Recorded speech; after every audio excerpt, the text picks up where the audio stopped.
ओम नमो भगवते वासुदेवाय। वैदिक पंचांग के अनुसार पौष माह की जो सफला एकादशी है 14 दिसंबर को रात्रि 8:40 पर प्रारंभ हो रही है। वही ये तिथि जो समापन है 15 दिसंबर को रात्रि 10:09 पर हो रहा है। उदय तिथि के अनुसार 15 दिसंबर को सफला एकादशी का व्रत किया जाएगा। इस व्रत का पारायण भी अगले दिन 16 दिसंबर को किया जाएगा। इस पौष माह की एकादशी को सफला एकादशी कहते हैं और ये अंग्रेजी कैलेंडर के अनुसार दिसंबर में आखिरी वर्ष की एकादशी है, लेकिन वैदिक पंचांग के अनुसार पौष माह की एकादशी है। विष्णु की पूजा करने से हजारों वर्ष तक साधना का पुण्य लाभ मिलता है। परमेश्वर श्री विष्णु ने अपने कृष्ण अवतार में महाभारत युद्ध से पहले पांडुपुत्र अर्जुन को उपदेश देते हुए कहा कि हे अर्जुन, मैं ही सब वृक्षों में पीपल का वृक्ष हूँ, देवर्षियों में नारद और गंधर्वों में चित्ररथ, सिद्धों में कपिल मुनि, तिथियों में एकादशी तिथि हूँ और नदियों में गंगा नदी हूँ। ब्रह्मवर्त पुराण के अनुसार नारद जी ने पूछने पर इस एकादशी के महत्व बताते हुए श्री नारायण ने कहा कि मुने, यह एकादशी व्रत देवताओं के लिए भी दुर्लभ है। जैसे देवताओं में श्री कृष्ण, देवियों में प्रकृति, वर्णों में ब्राह्मण, वैष्णव में भगवान शिव श्रेष्ठ, उसी प्रकार व्रतों में एकादशी व्रत श्रेष्ठ माना जाता है। मान्यता के अनुसार विष्णु ने मनुष्य के कल्याण हेतु तो अपने शरीर से पुरुषोत्तम मास की एकादशियों सहित कुल 26 एकादशियों को उत्पन्न किया था। ये सभी एकादशियाँ विशेष पुण्य फल प्रदान करने वाली होती हैं एवं मोक्ष को प्रदान करती हैं। पौष माह की कृष्ण पक्ष की एकादशी तिथि को सफला एकादशी। अब इसमें ब्रह्म मुहूर्त में, प्रातःकाल ब्रह्म मुहूर्त में स्नान करके स्वच्छ वस्त्र धारण करके व्रत का संकल्प लें। पूजन स्थल को शुद्ध कर भगवान विष्णु की मूर्ति और सालग्राम के पीले वस्त्र विराजमान कर भगवान विष्णु की मूर्ति में पीले कपड़े धारण करा के उनको दीप प्रज्वलित करके षोडशोपचार पंचोपचार से पूजन कर सकते हैं।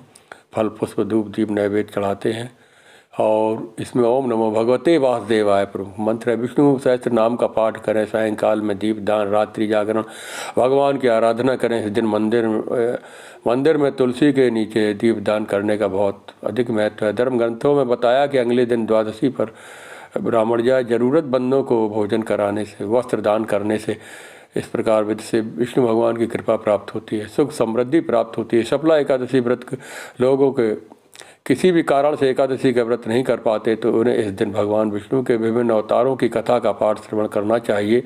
इस एकादशी का बहुत अधिक महत्व माना गया है। सफला एकादशी के जो व्रत कथा है, राजा महिष्मान के पापी पुत्र लुम्पक की कथा प्रचलित है। पूजा के दौरान कथा का पाठ जरूर करना चाहिए, जिससे श्री हरि विष्णु प्रसन्न होते हैं। इस कथा में जो प्रमुख बात है वह सदैव स्त्री गमन में लुप्त रहता था। लुम्पक जो है और अपने पिता का धन व्यय किया करता था। देवता, ब्राह्मण, वैष्णव आदि सुपात्रों की निंदा करके वह अति प्रसन्न होता था। सारी प्रजा उसके कुकर्मों से अत्यंत दुखी थी, परंतु युवराज होने के कारण सभी चुपचाप उसके अत्याचारों को सहन करने के लिए विवश थे। किसी में भी इतना साहस नहीं था कि कोई राजा से उसकी शिकायत करता। एक दिन राजा महिष्मान को लुम्पक था उसका बेटा, उसके कुकर्मों का पता चल ही गया। तब राजा ने अत्यधिक क्रोधित हुआ और उसने लुम्पक को अपने राज्य से निष्कासित कर दिया। देखिए, पहले राजा लोग कितने होते थे। पुत्र के जो व्यभिचार कर्म होते हैं, बुरे कर्म या अत्याचारी पुत्रों को भी दंड दिया करते थे। उसने अपने पुत्रों को राज्य से निष्कासित कर दिया। अब वह विचार करने लगा कि मैं क्या करूं। वो पुत्र लुम्पक विचार करने लगा क्या करूं। अंत में उसने रात्रि को पिता के राज में चोरी करने का निश्चय किया। वह दिन में राज्य से बाहर निवास करने लगा तथा रात्रि में अपने पिता की नगरी में जाकर चोरी तथा अन्य पाप कर्म करने लगा। रात्रि में वह जाकर नगर के निवासियों को मारता और कष्ट देता। वन में वह निर्दोष पशुओं को, पक्षियों की हत्या करके उनका भक्षण किया करता था, यानी कि वो मांसाहारी भी हो गया था। इस प्रकार से पक्षियों की हत्या कर उसका भक्षण करता। किसी रात्रि में वह जब नगर में चोरी आदि करते पकड़ा भी जाता तो राजा के भी से उसे पहरेदार से छोड़ देते थे कि चलो ये राजा का पुत्र है। और कभी कभी अज्ञानतावश प्राणी ईश्वर की कृपा का पात्र बन जाता है। ऐसा ही कुछ लुम्पक के साथ भी हुआ। जिस वन में वह रहता था वह वन भगवान को भी बहुत प्रिय था। उस वन में एक प्राचीन पीपल का वृक्ष था तथा उस वन को सभी लोग देवताओं के क्रीड़ा स्थल मानते थे। वन में उसी पीपल के वृक्ष के नीचे महापापी लुम्पक रहता था। कुछ दिन बाद पौष मास के कृष्ण पक्ष की दशमी के दिन वस्त्रहीन होने के कारण लुम्पक तेज ठंड से मूर्छित हो गया। वहीं पर सो गया जंगल में, तो वस्त्र नहीं होने के कारण, सर्दी के कारण मूर्छित हो गया। ठंड के कारण वह रात्रि को शयन भी नहीं कर सका तथा उसके हाथ पैर अकड़ गए और वह रात्रि अत्यंत कठिनता से व्यतीत हुई। सूर्योदय होने पर भी वह ज्यों का त्यों पड़ा रहा। सफला एकादशी के मध्याह्न काल तक वह पापी मूर्छित ही पड़ा रहा। जब सूर्य के तपने से उसे कुछ गर्मी मिली तब उसे होश आया तथा वह अपने स्थान से उठकर किसी प्रकार चलते हुए वन में भोजन की खोज करने लगा। उस दिन वह शिकार करने में भी असमर्थ था, इसलिए पृथ्वी पर गिरे हुए फलों को वह लेकर पीपल के जो फल थे वह दुखी मन से चलने में असमर्थ था। वह जाकर के देखता है कि वो पीपल के कुछ फल मिलते हैं और वो जड़ के समीप उनको रखकर दुखी होकर के बोला, हे ईश्वर, यह फल आपको ही अर्पण है, इन फलों से आप ही तृप्त हों। ऐसा कहकर वह रोने लगा तथा रात्रि में उसे निद्रा नहीं आई। इस प्रकार उस पापी से अज्ञानतावश ही एकादशी का उपवास हो गया। यानी पहले दिन का वो भूखा था और सर्दी के कारण जकड़ गया था, बेहोश हो गया था रात्रि में। इस प्रकार से वह इन फलों को आप ही तृप्त हों ले करके ऐसा भगवान को उसने कहा। रात्रि में उसे निद्रा नहीं आई थी।